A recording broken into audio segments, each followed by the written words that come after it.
بسم الله الرحمن الرحيم.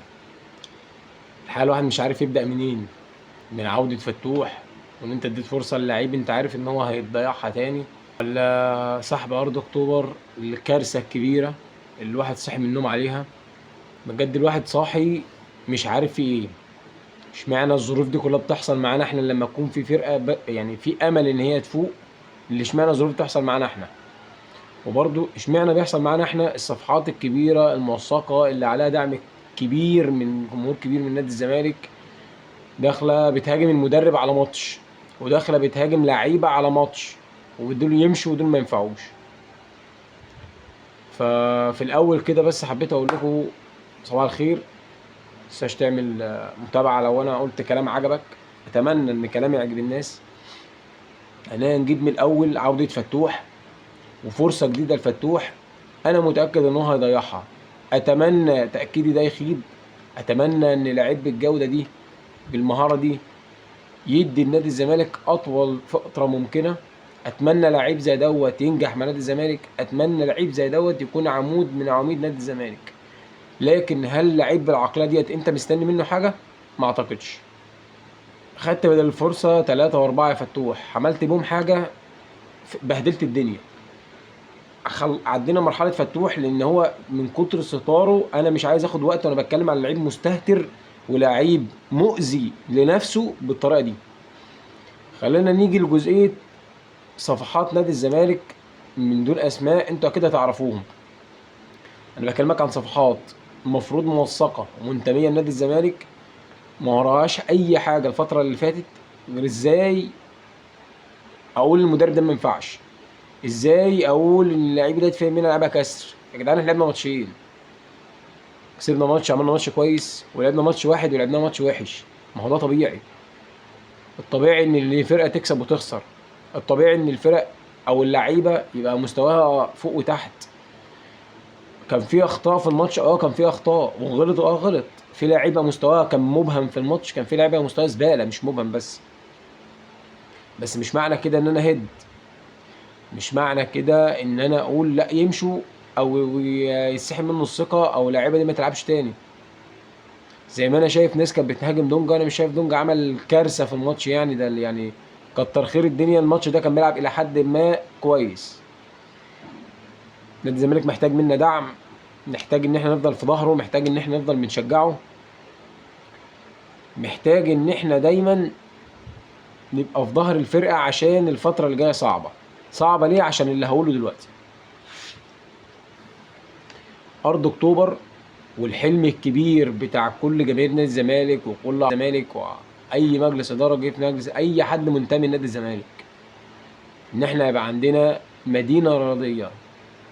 الحكومه مشكورا وفرت لك الارض ديت في يعني في مكان يعني جامد. يعني كلمه جامد قليله. عملت بيه ايه؟ قلنا الزمالك جاب فلوس من استثماره في الارض، وفرحنا وهيصنا وقلنا فلوس، خلاص جالنا فلوس، وان الفرع الجديد ده هيضخ مبالغ كبيره في نادي الزمالك. اتفاجئنا امبارح بالليل، او انا اتفاجئت النهارده الصبح يعني، بس هو الخبر من امبارح بالليل ان ارض اكتوبر اتسحبت. طب اتسحبت ليه يا جماعه؟ قال لك مخالفه لشروط او للبنود العقد اللي تم الاتفاق مع عليها مع وزاره الاسكان. طب المخالفه فين؟ المخالفه ان نادي الزمالك مخصص لبناء منشآت رياضيه وهيئات رياضيه لخدمه اهالي اكتوبر او لخدمه النظام الرياضي او البنيه التحتيه الرياضيه لمصر. كل الجمال، كل الكلام ده زي الفل، مفيش اي مشاكل. فاداره نادي الزمالك عشان تقدر توفر جزء من المبالغ ديت استثمرت في جزء من الارض. رجل اعمال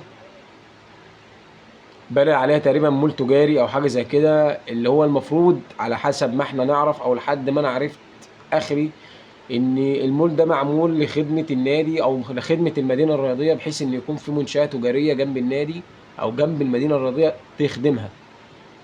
طب فين المشكله؟ محدش عارف. جهاز تأسيس اكتوبر سحب من نادي الزمالك الارض.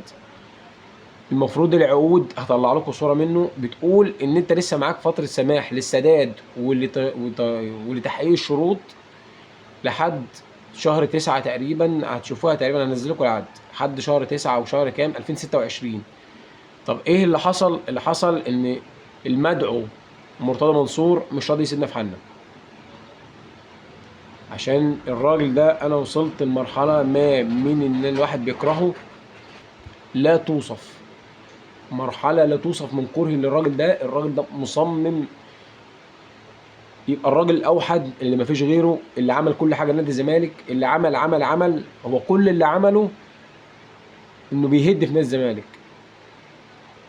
طب انت ايه مشكلتك يا استاذ مرتضى؟ قال لك مخالفه. طب وانت مالك؟ انت مالك؟ انت لو عايز تحل كان ممكن تقعد مع مجلس الاداره، تنصحهم، تتكلم معاهم، باعتبار ان سيادتك محامي كبير. هل حاجه من ده حصلت؟ مفيش حاجه حصلت.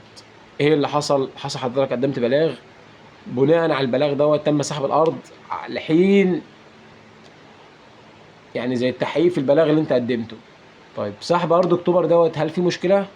في مصيبه. ارض اكتوبر دي لو سحبت نادي الزمالك فيها مصيبه، لان الزمالك واخد فلوس من المستثمرين منها بنى الوضع الحالي لنادي الزمالك قد تصل للمليار جنيه، لان في جزء كبير منها ماشي في اتجاه المباني، ان انت بتبني بالجزء الكبير منها. فخلي الارض اتسحبت، انت هترجع الفلوس دي ازاي؟ هتعمل ايه؟ هيبقى ايه الحل وايه العمل؟ فشل فوق فشل فوق فشل فوق فشل. اركب مرتضى منصور دلوقتي. احنا معانا اداره لا تصلح. انا اموت واعرف ازاي دول رجال اعمال، ومش رجال اعمال عاديين، لا ده من انجح رجال الاعمال اللي موجودين في مصر. ازاي؟ انت لو راجل اعمال انت مش حاسب؟ انا عمري في حياتي ما شفت راجل اعمال مبقاش حاسب او عامل اعتبار اللي هيحصل او هو عمل صح ولا غلط.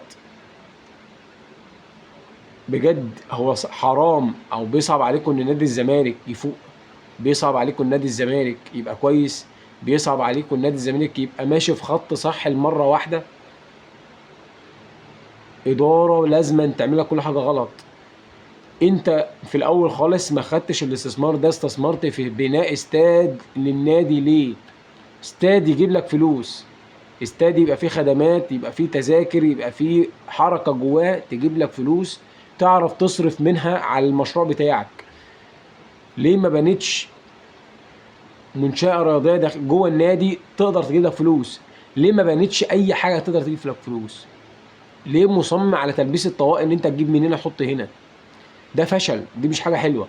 من زمان واحنا بنقول حلم استاد الزمالك اللي ده هينقل الزمالك نقله تانيه. هو هيفضل حلم طول ما انتم موجودين، طول ما بيمسك الزمالك عقليات زي دي. بجد نادي الزمالك هو عباره عن جمهوره، هو ده نادي الزمالك. كلمه الزمالك مش الطوب والاسمنت والكرسي والشمسيه اللي موجودين في 100 عقبه او في اي حته. كلمه نادي الزمالك هو جمهور نادي الزمالك فعلا. من غير جمهور نادي الزمالك مش هيبقى في نادي الزمالك. حسبي الله ونعم الوكيل بجد على الفشل وعلى الفساد وعلى القرف. السلام عليكم.